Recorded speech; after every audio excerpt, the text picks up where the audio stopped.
जो बड़े बड़े साधनों से स्थिति प्राप्त होती थी। देखो, सबसे बड़ा माया का फसाव यह हो रहा है कि हमारी भोगों को भोगने से कभी तृप्ति नहीं हो रही, और जिसकी इंद्रियां भोगों में लगी हुई तो ज्ञान की बातें कर सकता है, ज्ञान बिल्कुल नहीं हो सकता। ये बात मान लीजिए, चाहे जितना वो ज्ञान की बातें करे, भगवदानंद का स्पर्श नहीं हो सकता अंदर। ये सिद्ध बात है, सिद्ध। शरीर भोग भोगे, इंद्रियां भोग में सुख खोजे, मन संकल्प भोगों का करे, बुद्धि निश्चय सत्य भोगों में करे, तो किनके द्वारा परमात्मा तत्व का अनुभव हुआ भाई? किसने परमात्मा तत्व का अनुभव हुआ? आत्मा तो अज्ञानियों में ज्यों की त्यों वैसे ही है, तो तुमने क्या अनुभव किया? तो वो ज्ञान केवल नाटक रह जाता है। ज्ञान की शुरुआत ही होती है, भोगाभ्यास को तत्काल रोक दिया जाए। जिस दिन से सत्संग सुना उसी दिन से, जैसे एक ब्रेक होती धीरे धीरे लगाई जाती, और एक ब्रेक होती कि अगर तुरंत नहीं लगाई गई तो घटना घट जाएगी। इसी जन्म में अगर ज्ञान प्राप्त करना, भगवत प्राप्ति, तो अभी वो ब्रेक की जरूरत है, तुरंत। अब लो नशानी अब ना नशे हो। निर्वाह भगवान करेंगे, क्योंकि भगवद आश्रित हो। न चेन्द्रियाणाम भोगाभ्यासेन वै तृष्णम कर्तुम शक्यम।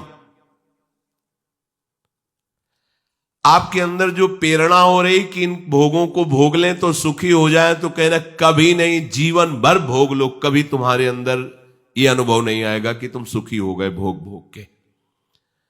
ना चेन्द्रियाणाम भोगाभ्यासेन वै तृष्णम कर्तुम शक्यम। तुम भोग भोगते हुए कभी शांति को प्राप्त नहीं हो सकते। भगवान ने त्यागा शांति अनंतरम, त्याग के अनंतर शांति मिलती, नहीं तो लिख देते भोगात शांति अनंतरम, भोग भोगो शांति प्राप्त हो जाएगी। लेकिन शास्त्रों में न जातु कामः कामानामुपभोगेन शाम्यति हविषा कृष्ण वर्तमेव भूय एवाभिवर्धते। जब तुम्हारे अंदर भोग भोगने की इच्छा जागृत होती है और तुम उसे भोग देते हो, तो ऐसी गलती करते हो जैसे आग में घी डाल दो तो और आग प्रज्वलित हो जाएगी। आग में घी डालने से वो बुझेगी नहीं, वो प्रज्वलित हो जाएगी। ऐसे ही कामोपभोग की वासना से जब तुम काम का सेवन करते हो तो वो तुम्हारे अंदर तृष्णा पैदा कर देती, भयंकर आग भोग की। फिर वो पागल आदमी कहा जाता है, उसको समझ में नहीं आता कि धर्म क्या है अधर्म क्या है। तो कह रहे यतो भोगाभ्यास मनु विवर्धन्ते रागाः कौशलम चेन्द्रियाणाम। अब वो जब भोग भोग कर शांति प्राप्ति की चाह करने लगा, सब कर तो यही रहना, सबके अंदर भगवान की आज्ञा उल्लंघन की वृत्ति बैठी हुई है। भगवान कह रहे त्यागा शांति अनंतरम, और हमारे अंदर वृत्ति बैठी हुई कि मैं भोग कर एक बार तो देख लूं तो शांत हो जाऊंगा। क्या है? और एक बार जो इस दलदल में उतरा आज तक नहीं निकल पाया। जब से सृष्टि हुई तब से एक बार के लिए ही उतरा था और आज तक नहीं निकल पाया इस दलदल से। क्यों? बोले यतो भोगाभ्यास मनु विवर्धन्ते रागाः कौशलम चेन्द्रियाणाम। भोगों को भोगने से भोग में और प्रियता बढ़ जाती है, और विषयासक्ति बढ़ जाती है। फिर वो कौशल के द्वारा भोग भोगना चाहता है, विविध कलाओं के द्वारा विविध परिवर्तन कर करके, स्थान का परिवर्तन, शरीर का। अब ये शरीर नहीं, दूसरा शरीर चाहिए, इस स्थान में नहीं, अमुक स्थान में, इस प्रक्रिया से नहीं, ऐसी प्रक्रिया से। यतो भोगाभ्यास मनु विवर्धन्ते रागाः कौशलम चेन्द्रियाणाम। इंद्रियां और बलवान होकर उसे कुकर्म में फंसाती जाती है। तस्माद अनुपायः सुखस्य भोगाभ्यासः। अब सुख की चाह और बढ़ गई और खोज उन्हीं भोगों में रहा है जहां अशांति, दुख, क्लेश, बंधन। विषय चुगा जिन चुगे मन चुगत कछुक सुख होए, फिर फांसी ऐसी लगे तैशम दुख न हो। ऐसा फंस जाओगे कि निकलना भी चाहोगे तो नहीं निकल पाओगे। ये देख लेना, और देख ही रहे हो। अधर्म के द्वारा भोगों को भोगोगे तो निकलना भी चाहोगे कि आज से नहीं करूंगा तो नहीं निकलने दिया जाएगा। ये माया तुम्हें रौंद देगी, भयभीत कर देगी कि अगर ये शब्द भी निकाला कि आज से नहीं, तो हम अभी इसी क्षण भयभीत हो जाओगे, तुम्हारी ताकत नहीं। बोले हुआ क्या? सा खलवयम वृश्चिक विषभीत इवासी विशेष दष्टो या सुखारसी विषयानुवासितो महति दुख पंके निमग्न इति। जैसे कोई बीछी के डंक से बचने के लिए सांप के बिल में हाथ डाल दे, ऐसी गलती हो गई। बीछी का जो डंक का जहर है वो मारेगा नहीं आपको, वो पीड़ा देगा, लेकिन सांप का जो जहर है वो मार देगा आपको। तो बोले जो मन में काम ने जलन पैदा की वो मारेगा नहीं आपको, थोड़ा पीड़ा देगा, इसके बाद शांत हो जाएगा। और आपने यदि भोगाभ्यास में उतार दिया तो मार देगा। जैसे बीछी के डंक के कष्ट से बचने के लिए कोई सांप के बिल में हाथ डाल दे और वहां कोबरा उसे डस ले, ऐसे ही काम की पीड़ा को, काम के वेग को ना सह सकने के कारण वो काम भोग में उतर गया। तो कह रहे हैं विषयानुवासितो महति दुख पंके निमग्न थी, महान दुख में फंस गया। परिणाम में पता चलेगा, अभी उसे पता नहीं चलता परिणाम में। इसलिए ज्ञान ब्रह्मबोध प्राप्त करना बहुत कठिन है, क्योंकि बिना निष्काम हुए आप आगे नहीं बढ़ सकते।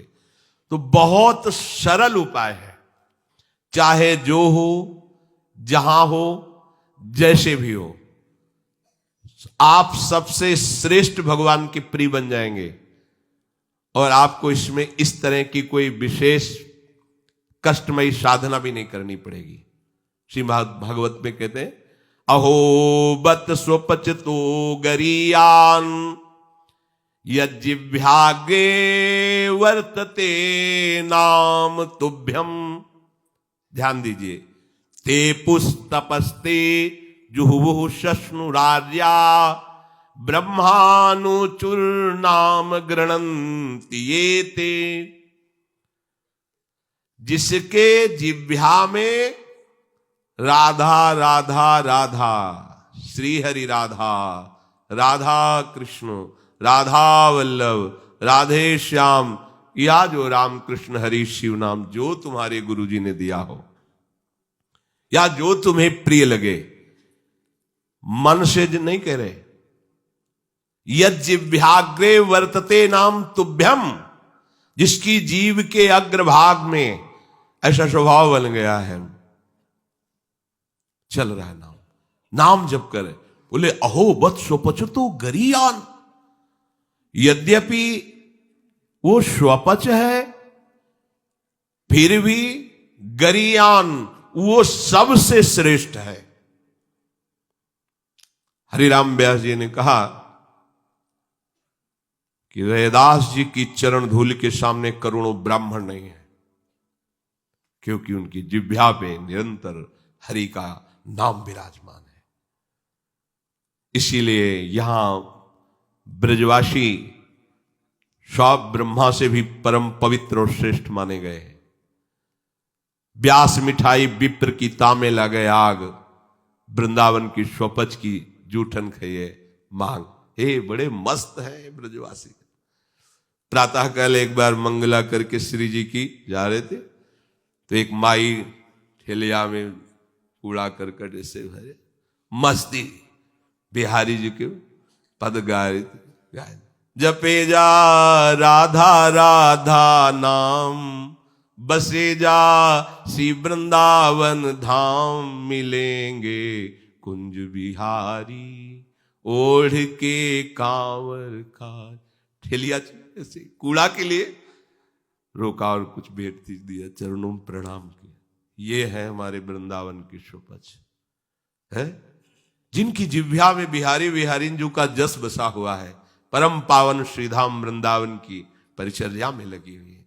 तो व्यास मिठाई विप्र की तामे लगे आग, वृंदावन के स्वपच की जूठन खाइए मांग, क्योंकि ये हरि प्रेम प्रदान कर देंगे। किसी की सामर्थ्य नहीं कि संतों के माथे पे हाथ रख दे। एक ब्रजवासी का छोरा छोटा सा हो, उसके पैर छो, कोई भी हो, ऐसे लबा के हाथ, जा बाबा, और उसको जब प्रणाम किया ना, भैया लाडली जी कृपा करे तो पे बाबा, हृदय निहाल हो गए। ये आशीर्वाद कौन दे सकता है? देखो बरसाले के गोसाई पर चरण छुओ, सीधे लाडली जू से हाथ करके बात करते हैं, लाडली जू। आपको विश्वास नहीं? अगर विश्वास कर लो तो लाडली जू उनके करकमल से सेवित है, वो जो कह रहे हैं वही लाडली जू करेंगी। भोरी सरकार है, पर हमें मनिलता मन की होने के कारण इन सब भावों पर विश्वास नहीं रहता। कह रहे कोई भी तपस्वी उसकी समानता नहीं कर सकता। जिसकी जिह्वा के अग्रभाग पर, उसने सारी तपस्याएं कर ली, सारे तीर्थ स्नान कर लिए, भागने की जरूरत नहीं, राधा राधा बोलो। सारे तीर्थ स्नानों का फल तुम्हें उसी क्षण मिल जाएगा जो तुम्हारी जिह्वा के अग्रभाग पर श्री हरि का नाम, प्रियाजू का नाम विराज। सारे वेदों का अध्ययन कर लिया, अब उसे कुछ अध्ययन करने की जरूरत नहीं है। जो बड़ी बड़ी तपस्याओं से, तीर्थयाटन से, वेदाध्ययन से, यज्ञ आदि से गति मिलना दुर्लभ है, वो तुम्हें नाम से प्राप्त हो जाए। कौन हो, कहां हो, कैसे हो, कोई प्रश्न नहीं। जैसे हो, जिस परिस्थिति में, जिस विषय में फंसे हो, वहीं से तुम्हें नाम उठा के महात्मा बना देगा, तुम्हें धनवान बना देगा, यशस्वी बना देगा। तुम तेज से संपन्न हो जाओगे। नाम का तेज, भगवान नाम का तेज है, प्रताप है भगवान नाम का। एक बार नाम आप बसा के तो देखो हृदय में, जोर से आलाप लोगे नाम का, प्रकृति का परिवर्तन हो जाए। अरे स्वामी का नाम है, सुमेर पवन सुत पावन नामू अपने बस करी राखे। जपहि नाम जन आरत भारी, मिटहि कुसंकट होय सुखारी। इदम ही पुंसस् तपसः श्रुतस्य वा, स्विष्टस्य सूक्तस्य च बुद्धि दत्तयोः, अविच्युतोऽर्थः कविभिर निरूपितो यदुत्तम श्लोक गुणानुवर्णनम। बड़े बड़े वेदनिष्ठ ब्रह्म ऋषियों ने निश्चय किया है कि भगवान के नाम का निरंतर जप, गुण कीर्तन, इससे बड़ा कोई तप नहीं है, कोई वेदाध्ययन नहीं, कोई यज्ञ नहीं, कोई ज्ञान या कोई दान इससे बढ़कर के नहीं है। बस प्रभु के नाम में तुम्हारी प्रीति हो जाए। कलिम सभाजयन्त्यार्या गुणज्ञाः सारभागिनः, यत्र संकीर्तने नैव सर्वः स्वार्थो भी लप्यते, न हृतः परमो लाभो देहिनां भ्राम्यतामिहि, यतो विन्देत परमां शांतिम नश्यति संस्कृति। ये कलिकाल किसी को बख्शेगा नहीं, अगर नाम जप नहीं तो बुद्धि को भ्रष्ट कर देगा। इसका प्रभाव है कपट, चतुरता, बेईमानी और पापाचरण में रति, इसका प्रभाव है। कली इन दोषों से संपन्न है, पर एक इसका महान गुण है, जिसकी जिह्वा पे प्रभु का नाम होगा, इसके कोई भी दोष उसका स्पर्श नहीं कर सकते, और कली स्वयं भयभीत हो जाता है जिसकी जिह्वा पे नाम है। इसकी एक बड़ी प्रशंसा है, 10,000 वर्ष तपस्या करने पर जो फल मिलता है, 24 घंटे निरंतर नाम जप करने से मिल जाएगा। कलयुग की ये विशेष महिमा है। हम लोगों को भगवत प्राप्ति बड़ी सहज है। दाहिने पैर के अंगूठे के बल हाथ उठा के ऊपर से, बोले कितने हो, 10,000 वर्ष। ऐसे 10 सेकंड नहीं खड़े हो सकते अपने लोग, नहीं, दाहिने पैर के अंगूठे के बल हाथ उठा के 10 सेकंड नहीं खड़े हो सकते। और वो अवश्य भगवान की प्राप्ति की बात नहीं कही गई, वो अलग अलग कामनाओं के अलग अलग लक्ष्य। 24 घंटे नाम कीर्तन करने से वो फल प्राप्त हो जो उनको 10,000 वर्ष ऐसे करने से। कलयुग का बड़ा प्रताप है। जो तुम स्वार्थ की पूर्ति चाहते हो या परमार्थ की पूर्ति चाहते हो, या तुम रोग का नाश चाहते हो, तो एकमात्र उपाय है भगवान के नाम का निरंतर जप करो। निरंतर शब्द में बड़ी कठिनता है, महात्मा जन इसी का प्रयास करते। अव्यावृत भजनात्, ये सिद्ध अवस्था है निरंतर भजन। आपसे निरंतर ना हो तो थोड़ी थोड़ी देर में स्मरण करने का अभ्यास बना लीजिए। एक बार सत्संग में कि अगर 5 मिनट में एक बार राधा बोल दो, कि हर 5 मिनट में एक बार राधा बोलना है, राधा 5 मिनट फुर्सत करो, चिंतन या कार्य जो कर रहे हो, पर 6वां मिनट न लगने पावे फिर 5 मिनट राधा। एक दिन आप देखना निरंतर नाम चलने लगेगा। इससे विषयों के प्रति जो आसक्ति है वो एक बार तो बढ़ेगी। होम्योपैथिक दवा जैसे नहीं, रोग एक बार उभरेगा, आपको लगे, वो बढ़ती नहीं है, अंदर छुपी हुई निकलती। ध्यान से सुनोगे तो प्रश्न खत्म हो जाएंगे। अपने लोगों के प्रश्न रहते हैं, जब भजन में बैठते हैं तो बड़ा मन चंचल होता है, बड़ी गंदी बातें आती हैं, ये वो। हम भी कह रहे हैं, जब आप नाम जपना शुरू करोगे तो पहले आपको जलन होगी, आपके अंदर ये विकार दिखाई देंगे, पर ये आते नहीं हैं, ये जाते हैं। धीरे धीरे इनका शमन हो जाएगा। और जब कभी आपको ऐसा लगे कि अब नाम जपने में हमारा एकाग्रमन नहीं हो रहा, तो बहुत सुंदर उपाय, ताली बजाकर नाम कीर्तन करने लगो। अपने को विजय प्राप्त करना है मन पर और विषय भोगाभ्यास पर। और ये ऐसा नहीं कि ये नाचना गाना ये सब है, ऐसा नहीं, इससे भगवान की प्राप्ति हो जाती है। जितने बड़े बड़े महान भक्त हुए सब नृत्य करते थे। मीरा जी रात रात भर नृत्य करती गिरधर के सामने। नरसिंह मेहता की करताल प्रसिद्ध थी, 4 भक्त साथ है, करताल लेकर नाचते, गोविंद रीझ जाते हैं। जहां कहीं 4 भक्त मिलकर कीर्तन करते होते हैं, नृत्य करते होते हैं, उन्हीं के बीच में गोविंद भी नाचते होते हैं। हमारी अभी दृष्टि मायाकृति, इसलिए हम देख नहीं पा रहे। प्रह्लादस्तालधारी तरल गतितया चोद्धवा कांस्यधारी वीणाधारी सुरसिंह स्वर कुशलतया राग करता अर्जुनो भूत इंद्रोवादीन मृदंगम जय जय सुकराहा कीर्तने ते कुमारा यत्रागे भाववक्ता सरस रचनया व्यास पुत्रो बभूव। एक बार इन बड़े भक्तों का मिलन हुआ। श्री प्रहलाद जी, उद्धव जी, नारद जी, सनक सनंदन जी, सुखदेव जी आदि। अब इतने बड़े महापुरुष एकत्रित हुए तो बोले भगवान को बुलाया जाए प्रगट में।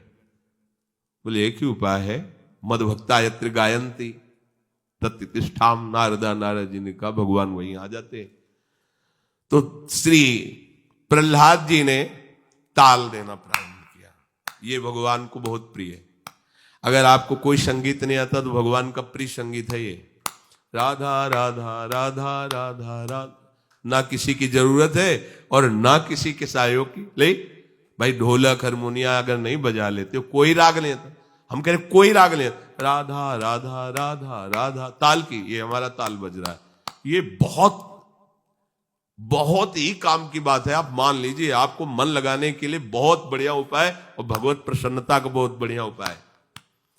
जहां आपका मन न लगे, शुरू आप देखना मन लग जाएगा।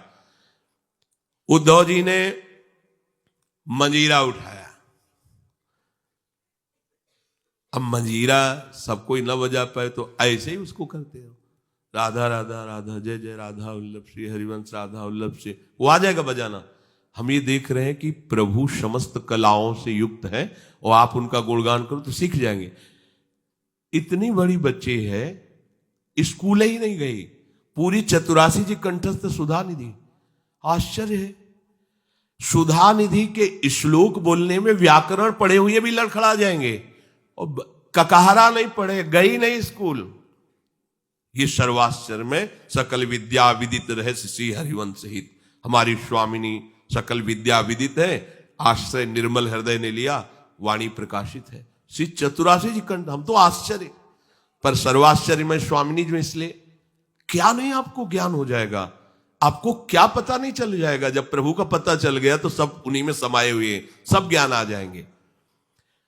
श्री उद्धव जी ने मंजीरा उठाया और नारद जी का प्रसिद्ध वाद्य यंत्र तो वीणा जी है ही, और अर्जुन जी राग आलापने लगे। इंद्र ने मृदंग बजाना शुरू किया। सनक सनंदन बीच बीच में जय हो, ये कोई हंसी मजाक नहीं, जैसे कीर्तन में आप लोग बोलते हैं जय हो जय हो जय हो, आप बोलते ना, ये साधारण बात नहीं है। भगवान बहुत प्रसन्न होते हैं इससे। बोले ये सनक सनंदन सनातन सनत कुमार बीच में नाम कीर्तन में जय ध्वनि बोलने लगे, जय हो जय हो, और सुखदेव जी भावभंगियां प्रकट करने लगे। जीव ही एक कीर्तन और नृत्य हुआ तो बीच में देखा प्रभु प्रकाशित हो गए। तासा मावीर भूत छोरी स्मयमान मुखाम जा, पीतांबर धरासरक भी साक्षात मत। और वो भी कोई खड़े लगे हुए, वो भी तो नटवर नागर हैं, सकल कलाओं में प्रवीण, तो प्रभु नृत्य कर रहे हैं, भक्त जन आसपास मृदंग में। कैसा आनंद! ये जो आनंद आपको आता है, तो आनंद कौन है जानते हो? श्री कृष्ण। सच्चिदानंद रूपाय, उनका रूप क्या है? आनंद। आपके हृदय में उमगल, सबके हृदय में भगवान आ रहे हैं। पर बोले हमारा अनुभव नहीं हो रहा, मलिन यंत्र है, यही करते रहो। थोड़ा आनंद आया ना, अब पूरा आनंद आ जाएगा। और जिस दिन पूरा आनंद आया, उस दिन से फिर तुम्हें कोई घसीट नहीं पाएगा। माया का जो आकर्षण है। भगवद आदि पुरुषस्य नारायणस्य नामोच्चारण मात्रे निर्धूत कलिर्भवति। जो प्रभु श्री हरि का नाम उच्चारण मात्र करता रहता है, कोई भी कलयुग का दोष उसके अंदर, कलयुग बड़ा सूक्ष्म विषय है। देखो, गर्भ में ही जिनको भगवान का साक्षात्कार हो गया था, वो परीक्षित महाराज, देखा कि एक जो शूद्रवत आचरण करने वाला पैर से मार रहा है, डंडों से मार रहा है बैल को, बीच बीच में लात।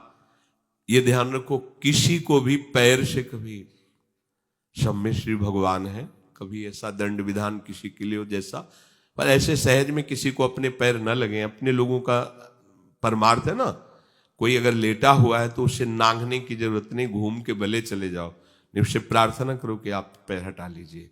ये ऐसे किसी को नांगना, किसी के पैर मारना, ये सब गंदे आचरणों में आता है। ये भक्तों के द्वारा ऐसा नहीं होता है। हमें तो आश्चर्य हुआ, पूज्य श्री चंद्रशेखर बाबा के एक जो अंग सेवी थे, उन्होंने बताया कि बाबा का श्री चरण एक बार हमारी पादुका को छू गया, तो बाबा पादुका को ऐसे छू के ऐसे, हम कहा अरे बाबा हम मर गए, ये क्या हमारी पादुका? बोले अब तुम थोड़ी हो, तुम तो हरि के शरणागत वैष्णव हो गए। अब वैष्णव की पादुका पूज्य होती है, उसमें पैर कैसे? बाबा के वो शिष्य हैं और बाबा उनकी पादुका को, ये है भाव, वैष्णव भाव, ये भगवत भाव। हम गुरु हैं, चेले का तो ऐसा नहीं, पूज्य हो गया, वो भगवान का दास हो गया। हम तो पोस्टमैन हैं, हमें जो मिला वो इधर दे दिया, लेकिन वो वही है, उसको उसी भाव से देखे कि भगवान का निज जन, भगवान का भक्त है। लात से मार रहा था, डंडों से मार रहा था, उनका रुक जा, हमारे राज्य में कोई हमारे ऐसे धर्मयुक्त पशुओं को दंड दे और मेरा भय ना हो, ऐसा कौन पैदा हो गया? नजदीक गए तो जब देखा कलयुग ने कि ये तो प्रचंड काल रूप है, भगवत भक्ति से संपन्न थे, तुरंत उसने पाग उतारी चरणों, महाराज रक्षा कीजिए, और मुझे भगवान ने ही सेवा दी, अब मेरा समय आ गया है, अब मैं राज्य करूंगा। अच्छा, तेरा समय है?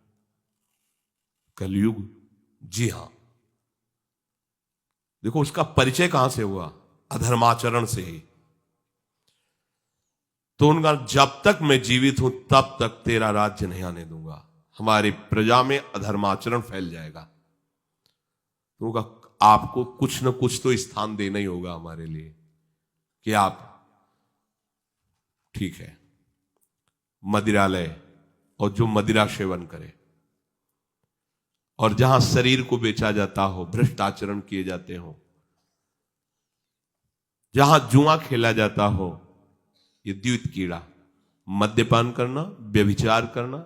व्यभिचार उसे ही कहते हैं जो धर्म से रहित काम संभोग होता है, जो अपनी एक पत्नी व्रत रहकर भगवान की भावना से संतानोत्पत्ति की क्रिया, वो उसे व्यभिचार नहीं कहते हैं, वो दोषयुक्त नहीं, गृहस्थ धर्म के अंतर्गत है।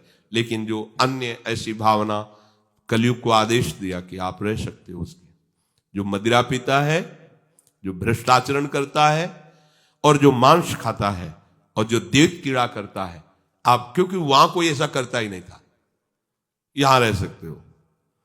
उनका महाराज आपने सब गंदे गंदे स्थान तो दे दिए, थोड़ा तो सांस लेने की जगह दो। तो उनका ठीक है, अधर्म से कमाया हुआ स्वर्ण उस पर तुम्हारा बात, वो खुश हो गया। हाँ हाँ ठीक है महाराज, आपकी आज्ञा के विरुद्ध बिल्कुल नहीं चलूंगा। चले आए। जरासंध का जब वध हुआ था तो उसका मुकुट जो था उसको लेके विजय में, जिसकी विजय, तो भीम ने ही तो भगवान की प्रेरणा से, तो अब ये उन्हीं के तो वंश में है ना। ऐसे धरते ही शिकार की वृत्ति जागृत हुई, जंगल में गए, शिकार तो मिला नहीं, प्यास से व्याकुल हो गए। एक महात्मा समाधि में बैठे हुए थे, उनके आश्रम में प्रवेश किया। महात्माओं के आश्रम में प्रवेश करने की मर्यादा होती है। पाग, अस्त्र शस्त्र, अपना पद का भाव ये बाहर ही रख देना चाहिए, क्योंकि यहां सर्व लोक महेश्वर भगवान के चिंतन में लगे हुए हैं और विश्वास रखे कभी अमंगल नहीं हो सकता। तुम्हारे अंग रक्षक तुम्हारी रक्षा नहीं कर सकते जैसा भगवान नाम रक्षा करता है। तो भगवान नाम का वहां सुरक्षा कवच होता है जहां भगवत प्रेमी महात्मा होते हैं। इसलिए बहुत जगह शास्त्रों में पाया गया है, जैसे कर्ण ऋषि के आश्रम में दुष्यंत जी तो अंगरक्षकों को बाहर ही छोड़कर अपना राजमुकुट और चरण पादुका उतार करके बड़ी दैन्यता से, ऐसे कई जगह महात्माओं के, पर आज ही भूल गए। ऐसे सीधे आश्रम में प्रवेश किए, घोड़े से उतरे, कोई है, प्यास लगी है। तो ये मर्यादा है कि यदि राजा पधारे तो खड़े होकर उसका स्वागत किया जाता है, क्योंकि हम राजा के राज्य में रहकर भजन करते हैं। वो राजा हमारे भगवान का स्वरूप है, उसका खड़े होकर स्वागत और अर्घ आदि दिया जाता है। ऐसा पूर्व ऋषियों ने किया भी है। अब वो समाधिस्थ में शमीक ऋषि उनका नाम था, नजदीक गए, बड़े बड़े महात्माओं के दर्शन किए होंगे, तो क्या जानते नहीं कि समाधि अवस्था में है। समाधि अवस्था केवल शरीर दिखाई दे रहा है, बाहर से आप उसे मृत जैसा भी कह सकते हैं। अमृत स्थिति है, प्राण वायु भी संचलन नहीं हो रहा है, भगवदाकार वृत्ति अंदर से, बाहर से सब क्रियाएं रुकी हुई हैं। समाधि की अलग अलग स्थितियां होती हैं। तो आज इनको देखो, कलयुग का प्रभाव, उनको ढोंग नजर आ रहा है राजा आया, इसे क्या बात करना है, बस ये बात सोच करके तुम आंख मूंद के बैठ गए। और बाहर निकले, देखा एक मरा हुआ सर्प पड़ा हुआ था, उसे उठाया, उनके गले में डाल दिया। ऐसे ये कलयुग का दोष। एक महात्मा पर पाखंड का आरोप, जब कलयुग चढ़ जाएगा तो तुम्हें सब ऐसे नजर आएगा, सब पाखंडी है, सब भ्रष्ट हैं, अरे सब नाटक है, कलयुग का स्वभाव। और उनका अपमान करने की चेष्टा, ये अपमान है। अच्छा, उनको ये पता भी नहीं है कि कोई आया है, कोई ऐसी चेष्टा कर रहा है। चले गए। कुछ ब्रह्म ऋषि बालक कोई सेवा कार्य से आश्रम में प्रवेश किए तो देखा समीक ऋषि के गले में मरा हुआ सर्प। तो वहां बाहर वनवासियों से पूछा कौन आया था, बोले चक्रवर्ती सम्राट महाराज परीक्षित। दूसरा कोई नहीं गया? नहीं। तो ऐसा अमंगल कार्य, इतना उनका अभद्र व्यवहार एक ब्रह्म ऋषि से, छोटे छोटे बालक ही ऋषियों के थे, गए और श्रृंगी ऋषि तर्पण कर रहे थे सूर्य भगवान का, तो जाके कहा कि आपके पिता के गले में मरा हुआ सर्प महाराज चक्रवर्ती सम्राट परीक्षित ने डाल दिया है। ऐसा धर्म का शासन करने वाला राजा अब इतना अधार्मिक हो गया कि संत महात्माओं की स्थिति को भी नहीं जानता और अपमान कर दिया। ये समझते हैं कि इनको कोई दंड नहीं दे सकता, तो ये भूल करते हैं। ये दंडधारी राजाओं से भी बढ़कर प्रचंड दंड देने का अधिकार ब्रह्म ऋषियों के बालकों को भी है। जल उठाया और कहा, मैं सत्य को साक्षी करके इस राजा को शाप देता हूं, 7 दिन के अंतर्गत भयंकर रूप धारण करके तक्षक डसे, उसके 7वें दिन मृत्यु हो जाए। अब आए अपने पिता के गले में लिपट कर रोने लगे। बहुत हिलन डुलन रोने की आवाज, धीरे धीरे प्राणवायु संचलित हुई। आंख खुला और कहा, रो क्यों रहे हो? उन्होंने कहा कि गले में सर्प डाल करके परीक्षित जैसा अपमान, कोई बात नहीं है, और हमें चाहिए था कि हम उनका उठकर स्वागत करते, उनको जलादि पिलाते, गलती हमारी है। देखो ब्रह्म ऋषि। तो अन्य ऋषि बालकों ने कहा कि श्रृंगी ने तो शाप दे दिया, तुमने भयंकर ऐसा कैसे कार्य, वो शाप के योग्य है? क्या शाप दिया? बोले 7 दिन में तक्षक सर्प आएगा, डस लेगा। अब तो उनकी भी सामर्थ्य नहीं, पिता की भी कि मिटा सके। ब्रह्म ऋषि के वचन ऐसे नहीं होते। अब तो ना ब्राह्मणत्व रह गया, ना तपस्या रह गई, न भजन रह गया है, ना भाव रह गया है। दिन भर हम झूठ बोलते रहते तो हम कुछ भी बोले क्या लागू होगा? जो सत्य का चिंतन करता है, ब्रह्मचर्य से रहता है, सत्यवाणी बोलता है, वो आज भी बोल दे तो वैसे ही हो जाएगा जैसा बोलेगा। एक बालक के वचन को ब्रह्म ऋषि भी नहीं मिटा सकते। अपने शिष्यों को भेजा, जाओ निवेदन करो महाराज परीक्षित को। उधर हो गए, जीव ही मुकुट उतार कर, ये क्या हो गया मेरे द्वारा? ये क्या? हाय हाय मच गया हृदय में। मैं किसी महात्मा के साथ ऐसा व्यवहार कैसे कर सकता हूं? भगवान मुझे दंड दे। यह है धर्मात्मा का, भगवान मुझे दंड दे, बिल्कुल क्षमा न करे। इतने में ऋषि के शिष्य पहुंच जाते हैं और कहा, महाराज आपको एक सूचना है, वो बड़ी अशुभ सूचना है। आपके द्वारा जो कृत्य हुआ उसका दंड विधान श्रृंगी ऋषि ने कर दिया है। आज के 7वें दिन तक्षक सर्प आपको डसेगा, आप अपना उपाय कर लीजिए। कल्याण का, बचने का तो कोई उपाय ही नहीं है। बहुत प्रसन्न हुए, जैसे किसी ने उनको महासुख दे दिया। ये है भगवान के आश्रित, कोई भी साप ताप भय नहीं प्रदान कर सकता। प्रसन्न हुए, मैं तो मांग ही रहा था कोई दंड मिले। बहुत अच्छा हुआ।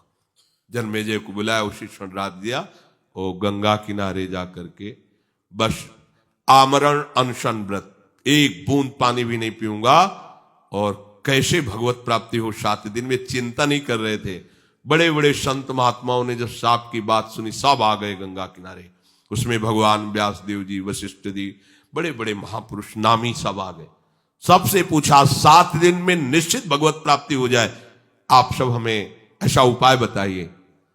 सब आपस में विचार ही कर रहे थे। इतने में देखा कि आनंद में मगन हुए निर्वस्त्र दिगंबर भगवान सुखदेव जी। 16 वर्ष की अवस्था है, कृष्ण नाम जिह्वा से निकल रहा है। जीव ही आए, सब खड़े बीच में।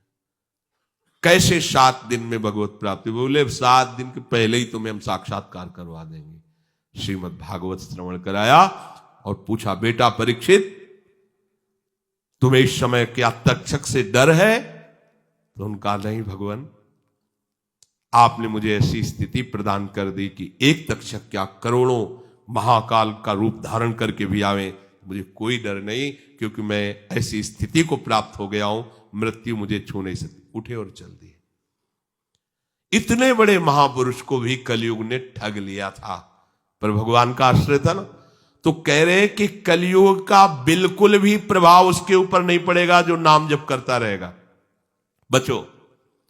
इसलिए हम आपसे बार बार लगभग 2-4 दिन में सत्संग में प्रार्थना करते हैं कि शराब मत पियो, बुद्धि भ्रष्ट कर देगा, कलयुग का स्थान है, ये वो कार्य करा देगा। इसी जीवन में तुम जीने लायक नहीं रहोगे।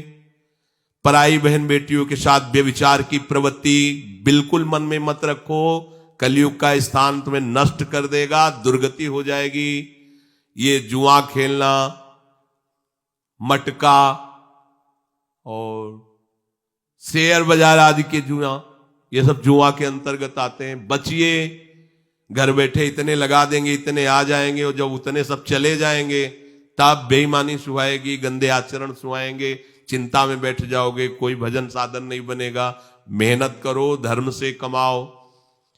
मांस मत खाइए, कलयुग का निवास स्थान है। मांस खाओगे बुद्धि भ्रष्ट हो जाएगी, कलयुग तुम्हारी बुद्धि भ्रष्ट कर देगा।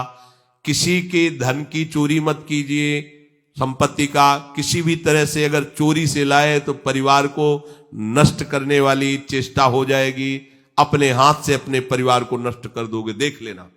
ऐसी बुद्धि भ्रष्ट होगी कि जो तुम्हारे परिवार को ही तुम्हारे आचरण दुखदायी बन जाएंगे, जिनके सुख के लिए तुमने चोरी की थी। ये कलयुग के स्थान है। अगर कलयुग के प्रभाव से बचना है, निर्धूत कलिर्भवती, बोले भगवद आदि पुरुषश्च नारायणस्य नामोच्चारण मात्रेण। नाम बहुत बढ़िया अंग रक्षक है, कोई भी आपको दोष युक्त नहीं कर पाएगा यदि नाम चल रहा है। और अगर हमारे दोष जमा है, देखो हम बार बार प्रश्न करते हैं, हमें सुख मिले, हमारी विपत्ति कैसे हटे, हम चाहते हैं कि ये काम बन जाए, वो काम क्यों नहीं बन रहा? क्योंकि तुम्हारे पाप जमा है। खुली बात है, पाप ये दान पुण्य से नष्ट नहीं होंगे। दान पुण्य एक क्रिया है, शुभ क्रिया है, पुण्य क्रिया है, वो अलग जमा होगी। हमको एक ऐसी बात चाहिए जिससे पुण्य भी हो और पीछे के पाप नष्ट हो जाए। तो कह रहे वज्रम पाप मही भृताम